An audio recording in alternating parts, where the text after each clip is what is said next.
नमस्कार शेतकरी मित्रांनो, Lupin human welfare and research फाउंडेशनच्या एबल कार्यक्रमांतर्गत आज आपण रेशम आळी चॉकी आगमनापूर्वी शेड निर्जंतुकीकरण याविषयी सविस्तर माहिती घेणार आहोत।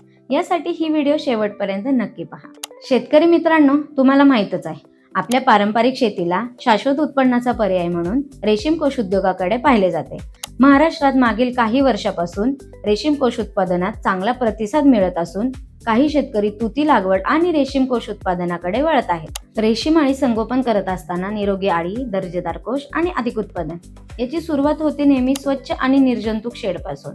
चॉकी शेडवर येण्यापूर्वी शेडची योग्य स्वच्छता आणि निर्जंतुकीकरण करणे अत्यंत आवश्यक आहे। यासाठी आपल्याला 6 दिवसांचे नियोजन करावे लागते। चॉकी येण्याच्या 6 दिवस आधी शेडची सकाळी आणि संध्याकाळी अशी 2 वेळा स्वच्छ पाण्याने आतून व बाहेरून संपूर्ण स्वच्छता करून घ्यावी।